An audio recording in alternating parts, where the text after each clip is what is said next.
প্রিয় শিক্ষার্থীবৃন্দ, আসসালামু আলাইকুম।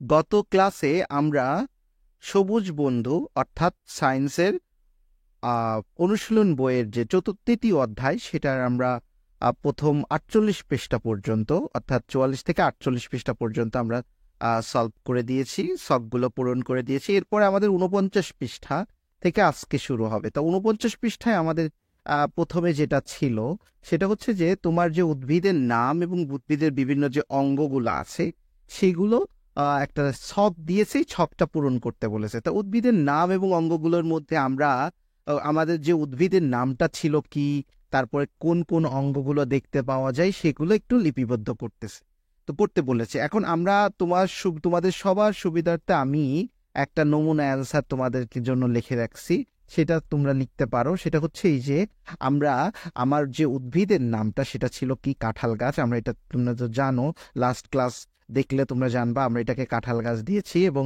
এই উদ্ভিদের যে বিভিন্ন অঙ্গগুলো আছে যেমন মূল, কাণ্ড, পাতা, ফুল, ফল, এরকম আর কি। এখানে মূল জানো কি, কাণ্ড কি জানো, পাতা কি জানো, ফুল কি। উদ্ভিদ কাঁঠাল গাছের আবার ফুলের কথা বললো না, এটা হলো আমাদের দেশে একটা প্রচলিত নাম আছে, কাঁঠালের ফুলটাকে হলো কাঁঠালের মুচি বলে, তাই না? এক একটা দেশে এক এক রকম ভাবে কথা বলে। তো এটা হলো কাঁঠালের ফুল হয়, ফল তো কাঁঠাল ফলই, এটা আমরা জানি। তো এরকম ভাবে তোমরা ওই যে ছকটা অর্থাৎ তোমাদের কাছে যে ছকটা চেয়েছে সেই ছকগুলো তোমরা লিখে ফেলতে পারো। এরপরে আমাদের যে পরের যেটা আলোচনা করেছে সেটা হচ্ছে যে এই যে উদ্ভিদগুলো তুমি শনাক্ত করেছো, উদ্ভিদের বিভিন্ন অঙ্গগুলো তুমি শনাক্ত করেছো, সেই অঙ্গসমূহের যে কথা, অঙ্গগুলোর কি কি কাজ তা ইতিমধ্যে জেনে থাকলে এবার অঙ্গ কোন কোন ধরনের টিস্যু দিয়ে গঠন করে। আমরা জানি এখানে টিস্যু সম্পর্কে একটু জানানোর চেষ্টা করা হয়েছে বইগুলোতে। ঠিক আছে, বিভিন্ন রকমের টিস্যু আছে, যেমন উদ্ভিদের বিভিন্ন টিস্যুর মধ্যে আছে প্যারেনকাইমা, কোলেনকাইমা, স্ক্লেরেনকাইমা, ভাজক টিস্যু, হ্যাঁ, সরল টিস্যু, এরকম। এইগুলো আমরা সরল টিস্যু বললাম, ভাজক টিস্যু আলাদা, সরল টিস্যু আলাদা। তার সরল টিস্যুর মধ্যে যেমন আমরা এখানে হচ্ছে প্যারেনকাইমা, কোলেনকাইমা, স্ক্লেরেনকাইমা বলি। তারপরে হচ্ছে এরকম ব্যাপারটা আছে আমাদের এখানে আলোচনা করার বিষয়। তো এখানে তোমাদের সুবিধার জন্য আমি একটা ছক আলোচনা করেছি, পঞ্চম যেটা আছে। এখানে তুমি আরো অতিরিক্ত লিখতে পারো। তো এখানে প্রথমে যেটা আছে সেটা হচ্ছে কাণ্ড। কাণ্ড কোন কোন টিস্যু দিয়ে গঠিত? কাণ্ড হলো ভাজক tissue, parenchyma tissue, collenchyma tissue, ঠিক আছে। তারপরে হচ্ছে পাতা। পাতা কোন কোন টিস্যু দিয়ে গঠিত? এটা একটা ভাজক টিস্যু, প্যারেনকাইমা, কোলেনকাইমা, ঠিক আছে। মূল, আমি কিন্তু ফুল দিই নাই, ফুল এখনো দেয় নাই। তো ফুলগুলো তোমরা লিখতে পারো, ফুল, ফল, এগুলো লিখে ফেলতে পারো। অর্থাৎ তুমি যদি ফুলের কথা লেখো তো ফুলের কথাও আমি একই বলবো। যদি এখানে একটা ফুল লেখো, আমি একটা ছক লিখতে ভুলে গেছি, ফুল এই যে পাতা যেরকম সেম সেম রকম তোমরা এটা লিখে দিতে পারবা। অর্থাৎ ফুল যদি বলো তাহলে সেটা হলো ভাজক, প্যারেনকাইমা এবং কোলেনকাইমা। এরপর হচ্ছে মূলটা হচ্ছে কি এখানে, এটা হলো ভাজক, প্যারেনকাইমা এবং জটিল টিস্যু, ঠিক আছে। এইরকম ভাবে তোমরা আরো যে অঙ্গগুলো দেখতে পাও সেই অঙ্গগুলো এখানে লিখে দিতে পারো, কোন কোন ধরনের টিস্যুতে সেই অঙ্গগুলো গঠিত। তো তার আগে আমাদের এইগুলো জানা উচিত, সবারই এটা জানা উচিত যে এই যে ভাজক টিস্যু কি, প্যারেনকাইমা টিস্যু কি, কোলেনকাইমা টিস্যু কি, জটিল টিস্যু কি, সরল টিস্যু কি, এই জিনিসগুলো তোমাদেরকে একটা কনসেপ্ট ক্লিয়ার হওয়া দরকার, ঠিক আছে। তোমরা এইগুলো বইয়ে, তোমাদের যে অনুশীলন বইয়ে, ওই অনুশীলন বইয়ে যদি না পাও, অনুসন্ধান বইগুলোতে তুমি খুঁজে দেখবা, সেখানে স্পষ্ট করে লেখা আছে, একদম পরিষ্কার করে এইগুলো সম্পর্কে আলোচনা করেছে। এইবার আসো আমাদের যে নবম এবং দশম সেশন, সেই সেশনটা নিয়ে যদি আমরা কথা বলি। এখানে আমাদের যে উদ্ভিদে যে এখানে কথা বলেছে যে উদ্ভিদে যেমন আমাদের শরীর সুস্থ রাখার জন্য যেমন শ্বাস প্রশ্বাস, খাওয়া দাওয়া, রেচন, বর্জ্য নিষ্কাশন, বিভিন্ন শারীরবৃত্তীয় কর্মকাণ্ড আমরা চালু রাখি, তেমনি গাছের ক্ষেত্রেও তাই। অর্থাৎ গাছেরও এমন কিছু প্রক্রিয়া আছে, যেমন সালোক সংশ্লেষণের মাধ্যমে খাদ্য উৎপাদন করে, তাই না? এটা আমরা জানি। কিন্তু উদ্ভিদের কোষ এবং টিস্যুসমূহ কিভাবে এদের শারীরবৃত্তীয় প্রক্রিয়া চলে সেটা আমরা একটু জেনে নিয়ে যাই। তো ওইটা অনুসন্ধানী যে বইটা আছে সেটা দেখবা, তোমাদের উদ্ভিদের যে শারীরবৃত্তীয় প্রক্রিয়া, সেখানে এই যে ব্যাপন, প্রষেদন, এই সম্পর্কে তোমরা একটু পড়ে নিবা। ওখানে দেখো লেখা আছে শারীরবৃত্তীয় প্রক্রিয়াটা কি, ব্যাপন প্রক্রিয়াটা কি, প্রশেদন প্রক্রিয়াটা কি, এটা কিন্তু পড়তে হবে, ঠিক আছে? তো এখানে উদ্ভিদের যে পরিবহন ব্যবস্থা সম্পর্কে একটু আলোচনা করবা, পড়ে নিবা। এরপরে আমরা আরেকটা পরিচিত হব, সেটা হচ্ছে ব্যাপন, প্রশেদন এবং আরেকটা হচ্ছে অভিস্রবণ, অর্থাৎ ব্যাপন প্রক্রিয়া, প্রশেদন প্রক্রিয়া এবং অভিস্রবণ প্রক্রিয়া। ব্যাপন প্রক্রিয়াটা কি, প্রশোধন প্রক্রিয়াটা কি, অভিস্রবণ প্রক্রিয়াটা কি, এগুলো তোমাদেরকে আগে জানতে হবে।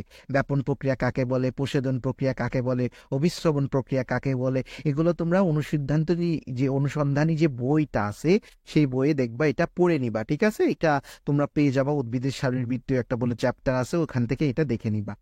তো এরপরে আমাদের এখানে একটা ছক দিয়েছে, এই ছকটা আমি তোমাদের জন্য পূরণ করে দিয়েছি। এই ছকটা কি বলছে একটু পড়ে দেখি। এই প্রক্রিয়াগুলো কোনটি উদ্ভিদের খাদ্য তৈরি, গ্রহণ, শ্বাস প্রশ্বাসে কিভাবে সাহায্য করে বলতে পারো? দলে আলোচনা করো। তোমরা সেই গ্রুপ করবা, গ্রুপে এটা আলোচনা করবা যে এই প্রক্রিয়াগুলোর মধ্যে, অর্থাৎ এই 3 প্রক্রিয়ার মধ্যে কোনটা কি কি করে, সেটা একটা আলোচনা করে তারপরে খাতায় লিখবা। তো এটা একটা নমুনা অ্যান্সার আমি তোমাদের জন্য লিখে রাখছি।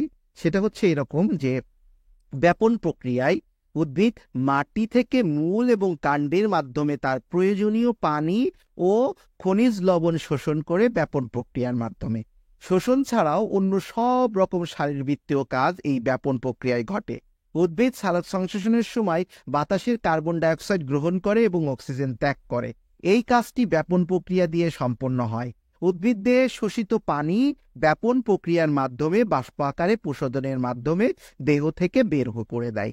এটা হলো আমাদের ব্যাপন প্রক্রিয়ার যে কাজটা, সেটা আমরা একটু আলোচনা করলাম। এবার আসে আমাদের প্রশেদন প্রক্রিয়া।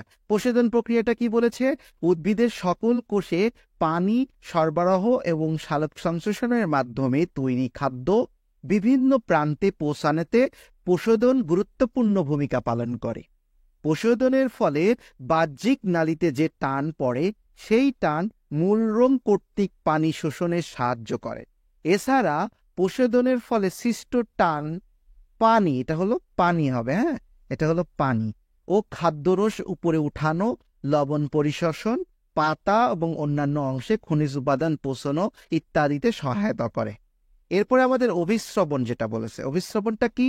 অভিস্রবণ হচ্ছে মূলরোম দিয়ে শোষিত পানি এবং খনিজ উপাদান অভিস্রবণ প্রক্রিয়ায় মূলরোমের এক কোষ থেকে পার্শ্ববর্তী কোষে যায়, আবার ওই কোষ থেকে তার আর একটা কোষে যাবে।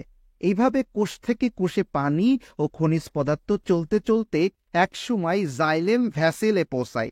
এগুলো জানতে হবে, জাইলেম ভ্যাসেলটা কি, ওখানে পেয়ে যাবা অনুসন্ধানী বইয়ে, হ্যাঁ। তখন প্রশোধন স্রোতের সঙ্গে কাণ্ডের পরিবহন কলার মাধ্যমে পাতার মেসোফিল কলায় পৌঁছায়।